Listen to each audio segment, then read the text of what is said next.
Policy में कोई surprise आएगा? रेट कट की उम्मीद नहीं है, लेकिन क्या कोई एक पॉजिटिव माहौल बनाने की कोशिश हो सकती है आरबीआई की तरफ से? ये समझते हैं और अपने एक्सपर्ट्स को जोड़ते हैं। हमारे साथ जुड़ गए हैं म्यूचुअल फंड के पूर्व धुरंधर रहे सुनील सुब्रमण्यम, मुथूट माइक्रोफिन के सदफ सईद हमारे साथ हैं। आप दोनों का बहुत शुक्रिया, स्वागत है 18 आवर्स स्वदेश पर। सुनील सर, शुरुआत आपसे करना चाहेंगे। Good morning. उम्मीदें तो नहीं है, और कई बार अच्छा होता है कि जब उम्मीदों के साथ नहीं जा रहे होते हैं पॉलिसी में। आपकी रीडिंग क्या कहती है सर? क्या कोई केस बन सकता है कि आरबीआई डिसाइड कर ले कि अच्छा ठीक है, भले हमने लास्ट ईयर 125 बेसिस पॉइंट काट दिए हैं, एक थ्रस्ट और देते हैं इकोनॉमी को? जरूर बन सकता है, क्योंकि कंसेंसस है कि कुछ नहीं करेंगे। मगर एक ही चीज है जो सपोर्ट करती है रेट कट को, वो है कि रियल इंटरेस्ट रेट अभी भी 3% से ऊपर है, अगर आप रिपो रेट और इन्फ्लेशन के आंकड़े को देखें तो कैपेक्स साइकिल के लिए एक रियल रेट, और आरबीआई का भी टारगेट होता है 1 से 1.5% का। तो वो एक चीज है जो शायद एक रेट कट के फेवर में हो सकता है, वो है एक है।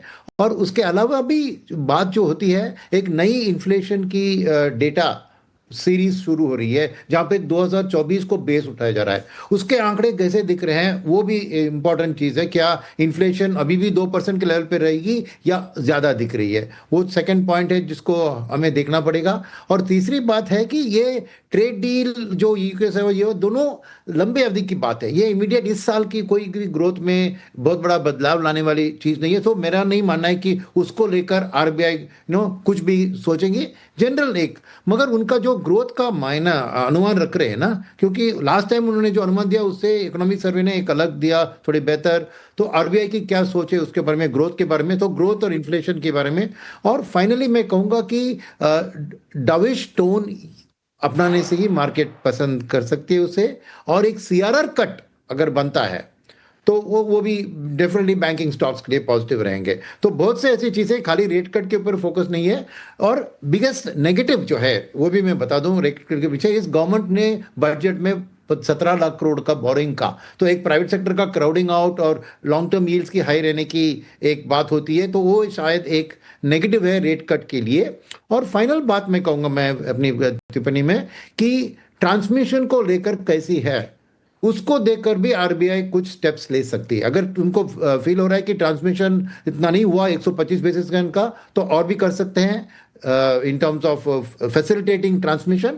और अगर समझिए कि 85-90% हो गया ट्रांसमिशन, तो जरूर एक front loading of another rate cut to make it easier in the economy हो सकता है। तो मैंने दोनों तरफा पॉइंट्स दे दिए। मेरी पर्सनल प्रेफरेंस होगी कि अभी फ्रंट लोड करना चाहिए रेट कट को, क्योंकि beginning of the financial year में एक जीएसटी कट का पूरा इंप्लीमेंटेशन के लिए और सस्ते रेट्स बहुत काम आ सकते हैं। सही बात कहा सर आपने, गुंजाइश तो है।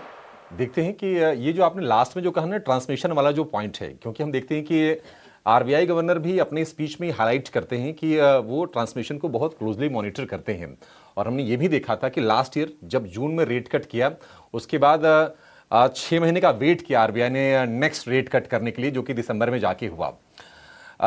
सदफ सईद हमारे साथ हैं। सदफ जी, बहुत शुक्रिया आपका समय देने के लिए। सदफ सर, मतलब कई सारी चीज़ें हम देख रहे हैं कि शायद ये इंडिकेट कर रही हैं कि रेट कट ना आए। सिस्टमेटिक लिक्विडिटी काफ़ी अच्छी है, ग्लोबल अनसर्टेनिटीज़ हैं, ग्रोथ को लेकर कोई ऐसा चैलेंज नहीं है। हम देख रहे हैं कि इन्फ्लेशन हमारे ये बिल्कुल रेंज में है। क्या आपको भी लगता है कि एक स्टेटस को आएगा? क्योंकि आरबीआई चाहेगा कि ट्रांसमिशन थोड़ा जोर पकड़े, और उसके बाद ट्रांसमिशन जब हो जाए काफ़ी हद तक, उसके बाद नेक्स्ट रेट कट अनाउंस किए जाएं। नमस्कार, धन्यवाद मुझे बुलाने के लिए। देखिए, मैं सुनील जी से काफ़ी हद तक सहमत हूँ। अभी जो कंसेंसस बन रहा है, वो आशा ज़्यादा लोग नहीं कर रहे हैं कि रेट कट की होगी, बट यूजुअली आरबीआई सरप्राइज करता है जो कंसेंसस होता है उसको। सो रेट कट आ भी सकता है, बट सबसे बड़ी जो रिक्वायरमेंट है वो अभी ज़्यादातर ट्रांसमिशन ऑफ रेट की है। 125 बेसिस पॉइंट रेट कट हो चुका है। पिछली बार गवर्नर ने हमें बताया था 57 बेसिस पॉइंट ट्रांसमिट हो गए, but large part of rate cut is not yet transmitted. तो सबसे बड़ी आशा तो ये है कि जो रेट कट अभी तक आरबीआई ने करा है उसको ट्रांसमिशन हो। दूसरा जो रिक्वायरमेंट है स्पेशली माइक्रो फाइनेंस और लेंडिंग स्पेयर में, वो थोड़ा लिक्विडिटी इन्फ्यूजन का है। तो उस आशा में मैं रखता हूं कि सीआरआर कट होगा, जिससे थोड़ी लिक्विडिटी बनेगी सिस्टम में। और मुझे उम्मीद है कि RBI governor open market operation भी अनाउंस करेंगे, जिससे और लिक्विडिटी बनेगी पूरे मार्केट में। रेट कट अगर अच्छा हो तो इंडस्ट्री के लिए बहुत अच्छा है, 25 बेसिस पॉइंट तक रेट कट हो सकता है। बट हमारे लिए प्रायोरिटी अभी थोड़ा सा लिक्विडिटी और रेट ट्रांसमिशन की है। जो हमने देखा है अपने एक्सपीरियंस में, जो फ्रेश लोन्स हैं जो बैंक दे रहे हैं वो डेफिनेटली नए रेट पे दे रहे हैं। बट अभी जो पुराने लोन हैं, जो फिक्स रेट लोन है, वो तो फिक्स्ड ही हैं। जो वेरिएबल रेट है उसमें ट्रांसमिशन में थोड़ी देरी हुई है। तो आशा करता हूं कि कुछ गवर्नर स्टेप उठाएंगे कि ट्रांसमिशन थोड़ा फास्ट हो, और ओपन मार्केट ऑपरेशन करके लिक्विडिटी बढ़ाएंगे, सीआरआर कट करके भी लिक्विडिटी बढ़ाएंगे। आज के दिन में देखे जाए तो इकॉनमी एक अच्छे पेस पकड़ चुकी है। 8.2% का ग्रोथ रेट आया है, और एक्सपेक्टेड है कि पूरे साल का ग्रोथ रेट 7.5% के करीब रहेगा। तो मेरे हिसाब से ग्रोथ मोमेंटम को बनाए रखते हुए लिक्विडिटी इन्फ्यूजन प्रायोरिटी रहेगा। और इन्फ्लेशन मेरे हिसाब से कंट्रोल में है, और जो आरबीआई का टारगेट है उसी टारगेट के अराउंड है। और अभी इकोनॉमिक सर्वे में भी हमने पढ़ा, जो इन्फ्लेशन के दो वॉलेटाइल जो फैक्टर्स हैं, फूड इन्फ्लेशन और एजुकेशन रिलेटेड, उसमें थोड़ी सी वेटेज में तब्दीली रही गई है, विच इज़ राइट। जो अच्छा स्टेप लिया गया है, क्योंकि वो अननेसेसरली इन्फ्लेशन को बहुत ज़्यादा वोलेटाइल बना देता था। तो मुझे लगता है कि इन्फ्लेशन कंट्रोल में रहेगा, तो एक रूल तो बनता है। बट आई थिंक इंडस्ट्री के हिसाब से लिक्विडिटी प्रायोरिटी रहेगी। यहाँ पर क्लियर कट व्यू के लिक्विडिटी को बढ़ाने के लिए जो है कुछ कदम उठाए जाएं, साथ ही साथ जो रेट का ट्रांसमिशन है उसको पास ऑन जिस तरीके से सारी एजेंसीज कर रही हैं, उसको जो है थोड़ा और फास्ट ट्रैक किया जाए, ये फिलहाल प्रायोरिटी होनी चाहिए। सीआरआर में कट होता है या नहीं, पर जी हाँ, हेडरूम ज़रूर है कट करने का, बट इस बार तो यही उम्मीद लगाई जा रही है कि इस बार शायद रेट कट ना हो। आइए अब स्वागत करते हैं मिस्टर अभिषेक बिसेन जी का भी, कोटक महिंद्रा एएमसी से। अभिषेक जी, आपको बहुत बहुत स्वागत है। आप ही बताइए, आपकी क्या उम्मीदें हैं, क्या आपको लगता है अभी फिलहाल प्रायोरिटी होनी चाहिए आरबीआई की, क्योंकि इन्फ्लेशन काफ़ी हद तक कंट्रोल है, साथ ही साथ हम देख सकते हैं कि ग्रोथ नंबर्स अच्छे आ रहे हैं, प्रोजेक्शंस काफ़ी स्ट्रॉन्ग है, बट एक दूसरा बड़ा फैक्टर जो है वो आईएनआर यानी रुपए में वीकनेस का भी है। जिस तरीके से बजट के अनाउंसमेंट्स हुए हैं, इससे उम्मीद ज़रूर जताई जा रही है कि फिर से रुपया थोड़ा मजबूत होगा, बट आपकी क्या उम्मीदें हैं? जी बिल्कुल, पहले तो धन्यवाद मुझे शो पे बुलाने के लिए। इसको अगर अलग तरीके से देखें तो आरबीआई के पास जो सबसे बड़ी समस्या थी वो रुपए की गिरावट को लेके थी, और उसकी वजह से शायद रेट कट करने के बाद भी आरबीआई ने लिक्विडिटी थोड़ी सी कंस्ट्रेन करके रखी थी सिस्टम में। लिक्विडिटी, आपको याद होगा पिछली बार भी हमने यही डिस्कशन किया था कि रेट कट भले ना करें, लेकिन लिक्विडिटी की जो अवेलेबिलिटी है वो बढ़ानी पड़ेगी। सरप्राइजिंगली अगर आप पिछले 4-5 दिन में देखेंगे तो ओवरनाइट रेट जो है ऑलमोस्ट 50 बेसिस पॉइंट गिर गए हैं, और जो ट्रेप्स जिसको हम मॉनिटर करते हैं वो तो 100 बेसिस पॉइंट गिर गया है। अगर उसको लेके चलें तो आरबीआई ने जो मेजर लेने चाहिए थे ट्रांसमिशन के लिए, जो लिक्विडिटी होती है, वो कोर लिक्विडिटी से मेजर होती है, जो कि अभी सिस्टम में अराउंड 5 लाख करोड़ से ऊपर है। पहले क्या होता था, आरबीआई जैसी लिक्विडिटी आती थी तो VRRR करके लिक्विडिटी को ड्रेन आउट करते थे, और ओवरनाइट रेट जो है 5.40 से 5.50 के आसपास रहती थी। अभी वो 5% के आसपास है। इसका अगर ये मतलब माने तो इनडायरेक्टली आरबीआई ने एक स्टेल्थ कट ऑलरेडी दे दिया है, लेकिन अभी वो वैलिडिटी होना जरूरी है पॉलिसी में कि वो VRRR करके उसको वापस 540 के आसपास लेके जाएंगे, या वो 5 क्वार्टर में रहने वाला है। अगर ये 5 क्वार्टर में रहने वाला है तो it's a very welcome step, and it will see a much more impact rather than a rate cut के कंपैरिजन में। इसका इम्पैक्ट काफी अच्छा आने वाला है आगे आने वाले समय में। जो रुपए का जो प्रॉब्लम था, जो ट्रेड डील की वजह से जो इश्यूज थे, जो ट्रेड डील जो अभी अनाउंस होने वाली है, जो उसके इंडिकेशन ऑलरेडी मिल गए हैं, उसकी वजह से रुपए में भी मजबूती देखी गई है, और आगे आने वाले समय में रुपया मजबूत होने वाला है। बजट में देखें तो बजट भी काफी अच्छा था, नॉन इन्फ्लेशनरी था। एक ही इशू था जो ग्रॉस सप्लाई, जो बाजार को इतना पसंद नहीं है, सप्लाई डिमांड इक्वेशन, जो बॉन्ड्स की सप्लाई है जो ऑलमोस्ट 18 लाख करोड़ की गवर्नमेंट ने फिक्स की है। सो उसके लिए अगर देखें तो जो लिक्विडिटी से मेजर किया जाए तो लिक्विडिटी कंस्ट्रेंट थी, अभी लिक्विडिटी आरबीआई ने दे दी है, तो डिमांड सप्लाई इक्वेशन जो है काफी बैलेंस हो जाएगी। और साथ में ही जो आरबीआई ओएमओ करना है और आगे करने वाला है, सो उसकी वजह से डिमांड सप्लाई इक्वेशन काफी बैलेंस रहेगी। इनफैक्ट शायद डिमांड ज्यादा रहे, और उसके नतीजे में आप देखेंगे जो बॉन्ड मार्केट में जो ट्रांसमिशन नहीं हुआ था वो शायद अब होना चाहिए। बट उसके लिए जरूरी ये है कि क्लैरिटी मिले बाजार को कि ये जो ओवरनाइट रेट्स हैं वो 5% के आसपास रहने वाले हैं, या आरबीआई वापस लिक्विडिटी निकाल के जो है उसको 540 के आसपास लेके जाएंगे। तो ये एक्सपेक्टेशन आरबीआई पॉलिसी के ऊपर। एक सवाल सदफ जी आपसे मेरा विकास बात कर रहा हूँ। अब तक जो हमने ग्रोथ देखी है, मोस्टली वो ग्रोथ जो है वो गवर्नमेंट स्पेंडिंग की वजह से, गवर्नमेंट जो है वो कैपेक्स की वजह से आती हुई दिख रही है। प्राइवेट इन्वेस्टमेंट एक कंसर्न अभी भी रहा है, काफ़ी एक पेन पॉइंट सा रह रहा है। उसके लिए क्या कुछ आरबीआई कर सकती है क्या, जिससे प्राइवेट इन्वेस्टमेंट जो है वो उसमें थोड़ी सी हमें एक सुगबुगाहट दिखे, एक ग्रोथ दिखे वहाँ पे? देखिए विकास जी, प्राइवेट इन्वेस्टमेंट फॉलो करती है ग्रोथ को, तो जैसे जैसे ग्रोथ नजर आ रही है मुझे लगता है कि इन्वेस्टमेंट भी एक शेप लेगी। अभी जो हमें एनवायरनमेंट नजर आ रहा है वो थोड़ा स्टेबल नजर आ रहा है। जो अनसर्टेनिटी थी ट्रेड डील की वो एक तरह से काफी हद तक कम हो गई है और स्टेबल हो गई है। ईयू के साथ अच्छा ट्रेड पैक्ट कर लिया है भारत ने और हमारे देश ने, और अच्छा एक ट्रेड पैक्ट आशा करते हैं कि यूएस के साथ भी हो जाएगा।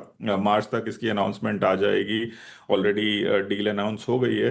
तो वो एक स्टेबल एनवायरनमेंट देता है इंडस्ट्री को तो आगे बढ़ने के लिए।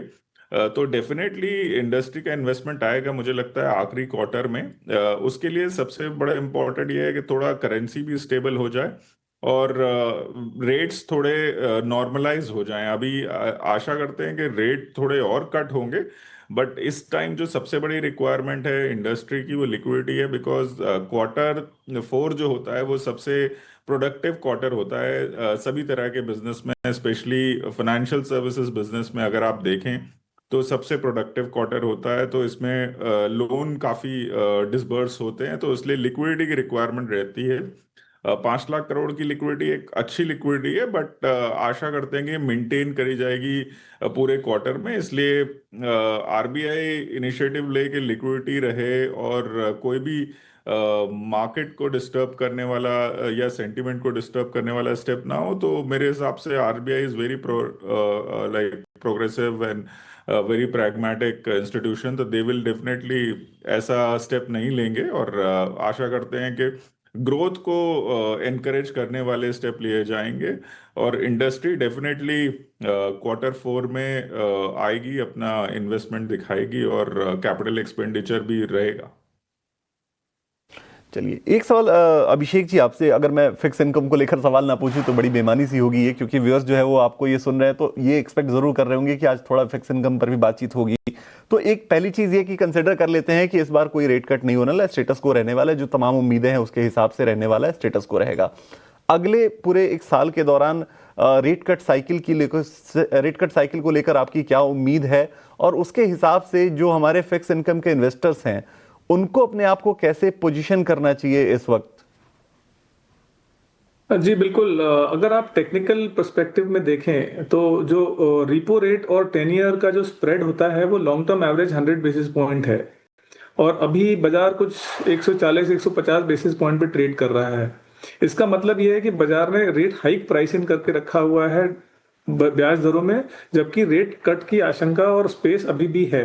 तो रेट कट के लिए सबसे बड़ा फैक्टर होता है इन्फ्लेशन। अगर इन्फ्लेशन की प्रोजेक्शन देखें तो फर्स्ट हाफ 27 के लिए अराउंड 4% है, तो 4% ब्याज दर is a very comfortable number. Inflation से कोई खतरा नहीं है आरबीआई को। सबसे बड़ा जो बाधा थी, जो खतरा था, जो रुपए की वीकनेस को लेके था, वो भी अभी हट गया है, जिसकी वजह से अगर आप देख रहे हैं तो आरबीआई ने लिक्विडिटी जो है काफी ईज कर दी है। 5 lakh crore is a very good number. And ऐसा हम उम्मीद करते हैं कि वो कंटिन्यू करेंगे। सो इन दोनों फैक्टर्स को अगर आप मिला के देखें तो इम्प्लीकेशन उस पर ये होगा कि जो यील्ड्स हैं जो ऑलरेडी ऊपर चली गई थी इन एंटिसिपेशन कि ये रुपए की वजह से शायद आरबीआई को लिक्विडिटी कंस्ट्रेन करना पड़े, शायद रेट हाइक करना पड़े, एंड काफी नेगेटिविटी प्राइसेस में ऑलरेडी आ गई है, वो निकलेगी और धीरे धीरे जो है यील्ड्स ऊपर तो नहीं जाएंगी, साइडवेज मूव करेंगी और शायद नीचे भी आएंगी डिपेंडिंग ऑन आरबीआई लिक्विडिटी कैसे मैनेज करता है और कितना लंबे टाइम तक उसको रखता है।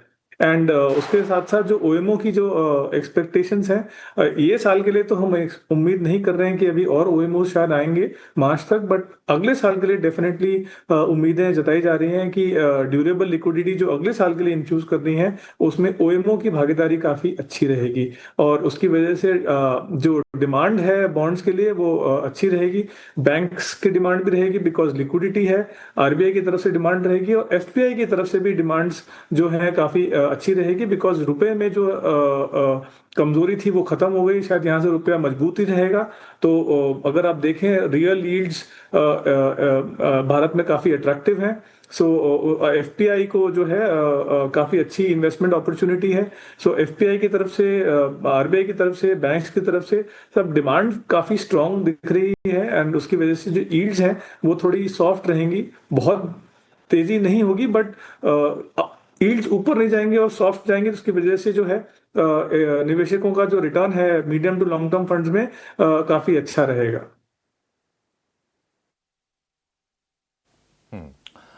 सदफ जी, जो बाजार के जो निवेशक हैं या फिर जो ट्रेडर हैं वो एक और आंकड़े पर नजर रखेंगे कि क्या आरबीआई ग्रोथ की प्रोजेक्शन में कोई बदलाव करता है, क्योंकि पिछली पॉलिसी में हमने देखा कि FY26 के लिए 7.3% का ग्रोथ प्रोजेक्ट किया था आरबीआई गवर्नर संजय मल्होत्रा ने और ये कहा था कि हमारी डोमेस्टिक डिमांड अच्छी है, कॉर्पोरेट बैलेंस शीट मजबूत है।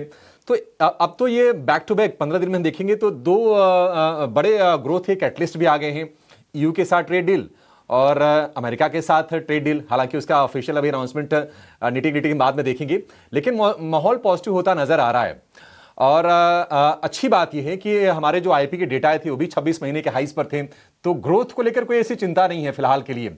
क्या आपको लगता है कि रिवाइज करेंगे अपवर्ड्स जीडीपी ग्रोथ के टारगेट को? पॉजिटिव सरप्राइज तो डेफिनेटली हमें लगता है कि आ सकता है, बट क्योंकि अभी बजट के बहुत ही करीब ये पॉलिसी आया है और इकोनॉमिक सर्वे ने भी अपना ग्रोथ टारगेट प्रोजेक्ट करे हैं, तो मुझे नहीं लगता बहुत डिफरेंट होगा। बट आशा करते हैं कि अगर कुछ होगा तो पॉजिटिव की तरफ ही होगा। अगर देखें आप डोमेस्टिकली ग्रोथ रेट अच्छा है, इन्फ्लेशन अंडर कंट्रोल है, economic activity and production activity अच्छी है। अगर मैक्रोज में देखें ग्लोबल में तो अभी हमने ट्रेड डील ईयू के साथ भी कर ली है और यूएस के साथ भी ट्रेड डील कर ली है। Fuel prices, crude prices are stable, dollar भी अब स्टेबिलिटी की तरफ जा रहा है, तो मेरे हिसाब से एनवायरनमेंट काफ़ी पॉजिटिव है। जो भी हम आशा करते हैं वो ग्रोथ को पॉजिटिव मोमेंटम ही देगा। काफ़ी ज़्यादा इन्वेस्टमेंट इंडिया में आने वाला है, जिस तरीके से हमारा ट्रेड का ग्रोथ हो रहा है और इन्वेस्टमेंट इन एआई और टेक्नोलॉजी डेटा सेंटर के उसमें हो रहा है, तो डेफिनेटली मेरे हिसाब से तो ग्रोथ बढ़ सकता है हमारे देश का।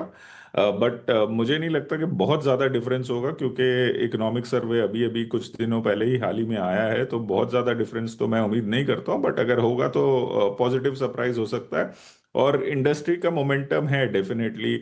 अगर आज के दिन में आप देखें तो फ्रॉम फाइनेंशियल जी सर्विसेज काफ़ी ज़्यादा ग्रोथ है एयूएम में। जी प्रॉफिटेबिलिटी, अर्निंग्स, मुझे लगता है कि अब आपको जो अर्निंग्स आएंगी वो अच्छी तरफ इम्प्रूव होती हुई नजर आएंगी आगे ऑलराइट के दिन में। ऑलराइट। तो